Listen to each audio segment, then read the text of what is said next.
जय बद्री केदारनाथ दोस्तों, बहुत बहुत स्वागत है आप लोगों का मेरी एक और वीडियो पे। तो दोस्तों, आज हो चुकी है 23 जुलाई और आप सभी को सावन की शिवरात्रि की बहुत बहुत बधाइयाँ। बाबा केदार आपके ऊपर कृपा बनाए रखें। तो दोस्तों, आज 22 जुलाई तक के मेरे म्यूचुअल फंड पोर्टफोलियो अपडेट हो चुके हैं। दोनों ही पोर्टफोलियो, अपना शेयर्स का तीसरा पोर्टफोलियो मैं आपको वीडियो में आगे दिखाऊंगा।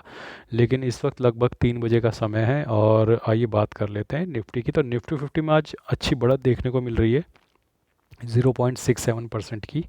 तो काफ़ी दिनों बाद मार्केट आज ऊपर की तरफ जा रहा है। तो अब 3 बजे का समय है और लगभग 164 पॉइंट की बढ़त दिख रही है। तो होपफुली पॉजिटिव में ही अब क्लोज होगा, ज़्यादा समय बचा नहीं है।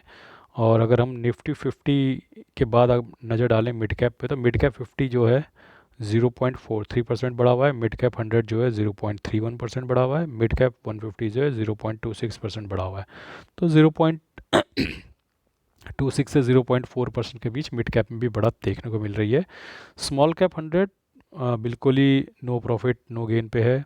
Nifty small cap no profit no gain पे। Nifty small cap no profit no gain. तो निफ्टी स्मॉल कैप में कोई खास स्ट्रेंथ आज नज़र नहीं आ रही है। आमतौर पर ऐसा होता है कि निफ्टी आज बढ़ा है तो कल मिड कैप और स्मॉल कैप की बारी होगी। एक ही दिन में तीनों कभी कभी ऐसा होता है कि नहीं भागते। तो आज नहीं भागा है तो चिंता की बात नहीं है कि कल या परसों में आप देखोगे कि स्मॉल कैप भाग जाएगा। तो ये तो थी स्थिति डिफरेंट इंडेसिस की। आइए अब चलते हैं अपने एफ आई डी आई के बाय सेल के डेटा पे। तो एक बार इस पे भी नज़र हमेशा बनाकर रखनी चाहिए। तो 3,500 करोड़ की कल एफ आई ने कैश में सेलिंग करी है और उसके अगेंस्ट 5200 करोड़ की डी आई ने कैश में बाइंग करी है। बाकी लगातार एफ आई की सेलिंग जारी है और लगातार डी आई की बाइंग जारी है। तो ये सिचुएशन अभी चल रही है फ़िलहाल एफ आई डी आई के बाय सेल के काम पे। दोस्तों, आप लोगों को पता है कि आप लोग हमारे वीडियोस को अब हाइप भी कर सकते हो। तो एक हाइप बटन आता है, जैसे आप वीडियो को लाइक करते हैं तो नीचे हाइप बटन आता है। तो हाइप भी करें, लाइक भी करें, शेयर भी करें, सब्सक्राइब भी करें, क्योंकि उनकी मुझे ज़रूरत है। प्लस फ्लिपकार्ट के मैंने कुछ लिंक्स दे रखे हैं। अगर आप अपने मोबाइल स्क्रीन पर टैप करोगे तो लेफ़्ट साइड बॉटम पर आपको दिखेंगे कुछ प्रोडक्ट लिंक्स, वो फ्लिपकार्ट के हैं। तो फ्लिपकार्ट के अंदर जाके दोस्तों, जैसे कि रक्षाबंधन और 15 अगस्त आने वाला है, तो आप फ्लिपकार्ट में जाइए, रक्षाबंधन और 15 अगस्त की शॉपिंग कीजिए। फ्लिपकार्ट में अच्छे अच्छे ऑफ़र निकले हुए हैं। तो मेरे लिंक का इस्तेमाल कीजिएगा, आपके भाई को उसमें थोड़ा कमीशन रहता है और सपोर्ट भी रहता है फाइनेंशियली। तो आइए बात करते हैं ईटीएफ के पोर्टफोलियो की, मेरे शेयर्स और ईटीएफ के। तो आज आप देख सकते हो कि मुझे लगभग 1800 रुपये का, 1850 रुपये का नोशनल लॉ गेन हो रहा है, लगभग 1.23%। और आप देख सकते हो कि फार्मा बीज में आज मुझे 16 रुपये का नोशनल गेन हो रहा है। कंजम्पशन बीज में कोई गेन नहीं है। डिवॉप बीज में 11 रुपये का गेन है। एफ एम सी जी ई टी एफ में 32 रुपये का लॉस है। शरिया बीज में नो प्रॉफिट नो लॉस है। डाबर में 15 रुपये का लॉस है। LL30I ETF में 15 रुपये का गेन है। टाटा मोटर्स में आज तगड़ा गेन दिख रहा है, लगभग 1600 रुपये का, लगभग 2.5% के आसपास। टॉप 10 एड ETF में 40 रुपये का गेन दिख रहा है। जीनस पावर में 33 रुपये का गेन है। HDFC ग्रोथ ETF में 16 रुपये का गेन है। लो वोल्टाइल ETF में लगभग 23 रुपीज़ का गेन है। इंडसइंड बैंक में लगभग 201 रुपये का गेन है। इरकॉन में लगभग 22 रुपये का नोशनल लॉस है। और सेंसेक्स वाली ईटीएफ में 5 रुपये का नोशनल गेन है। ओवरऑल आप देख सकते हो दोस्तों कि मुझे अभी भी 14,000 रुपये का नुकसान है। 1,66,000 की इन्वेस्टेड वैल्यू है। 1,52,000 इज़ द करंट वैल्यू। लगभग 8.5% से पोर्टफोलियो डाउन है। तो ओवरऑल आप देख सकते हो कि इसमें 1.73% का गेन फार्मा बीज में है। 1.96% का कंजम्पशन बीज में है।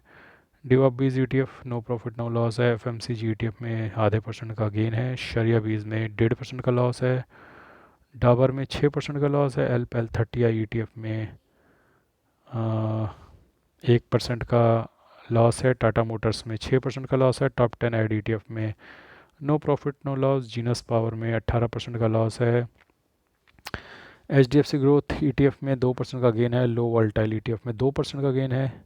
इंडसइंड बैंक में 22% का लॉस। इरकॉन में 22% का लॉस। सेंसेक्स का जो ईटीएफ है इसमें ½ % का गेन है। तो आइए अब चलते हैं अपने इंड बनी ऐप के म्यूचुअल फंड पोर्टफोलियो पे। तो आप देख सकते हैं कि इस पोर्टफोलियो में कल मुझे लगभग 763 रुपये का नोशनल लॉस हुआ है। 5,13,000 इन्वेस्टेड वाले, 5,55,000 जो है करंट वैल्यू है पोर्टफोलियो की। 42,210 रुपये का नोशनल गेन हो रहा है, 8.25% का मुनाफा है। 84,000 की SIP है, 59,000 की SIP कंप्लीट हो चुकी है। पराग पारिक में कल 72 रुपये का नोशनल लॉस हुआ है, लगभग 6% का मुनाफा है इस फंड में। निपॉन में 40 रुपये का लॉस, लगभग 6.5% का मुनाफा। ICICI पोटेंशियल लार्ज कैप में कल 230 रुपये का लॉस हुआ है और लगभग 5.25% का मुनाफा है। कोटक मिड कैप में कल 6 रुपये का गेन हुआ है, 12.5% के मुनाफे में फंड। एडलवेस स्मॉल कैप में 43 रुपीज़ का लॉस हुआ है, लगभग 11.5% के मुनाफे में fund. Motilal Oswal mid cap में 56 रुपये का नुकसान, 8.5% के मुनाफे में। कैनरा रोबेको में कोई मुनाफा कोई नुकसान नहीं कल। HDFC मिड कैप में 53 रुपये का लॉस हुआ है, लगभग 11% के मुनाफे में ये। एडलवेज मिड कैप में 57 रुपये का लॉस हुआ है, लगभग 10.5% के मुनाफे में ये। कोटेक स्मॉल कैप में कल 12 रुपये का लॉस, लगभग 10.25% के मुनाफे में। Nippon India growth mid cap में लगभग 28 रुपये का लॉस हुआ है, लगभग 10.25% के मुनाफे में ये। HSBC स्मॉल कैप में 83 रुपीज़ का लॉस हुआ है, लगभग 12% के मुनाफे में। Bank of India small cap में 5 रुपये का गेन, 12.25% के मुनाफे में। इन्वेस्को इंडिया मिड कैप में 5 रुपये का गेन, लगभग 15.5% के मुनाफे में ये। Invesco India large and mid में 75 रुपये का गेन, लगभग 14% के मुनाफे में ये। निपॉन इंडिया स्मॉल कैप में 34 रुपये का लॉस हुआ है, लगभग 10.5% के मुनाफे में। बंधन लार्ज एंड मिड कैप में 14 रुपये का लॉस हुआ है, लगभग 8.25% के मुनाफे में।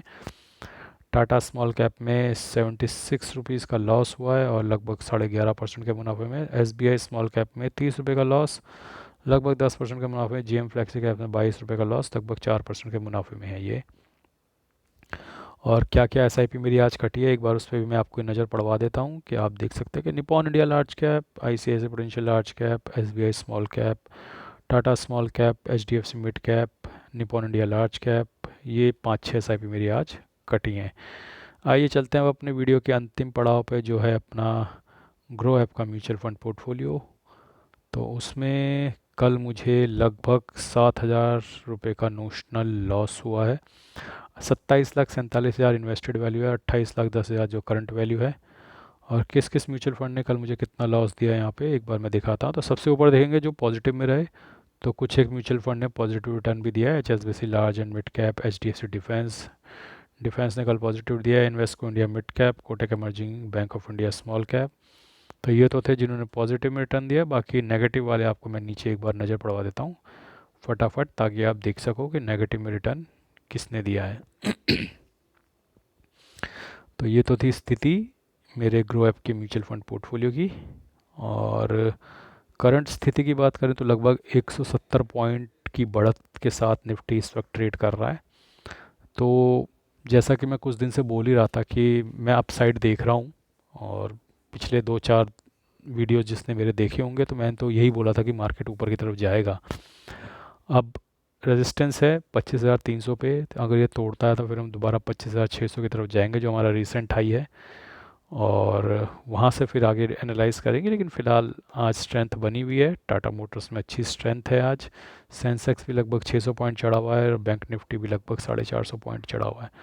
तो मज़बूती के साथ पकड़ के रखिए दोस्तों। मुझे ऐसा लगता है कि दिवाली के आसपास, दशहरा दिवाली के आसपास एक अच्छी तेज़ी बनेगी, लेकिन उस तेज़ी को बुलाने के लिए आपको लगातार इन्वेस्टमेंट करती रहनी पड़ेगी इस कंसोलिडेशन फेज़ में।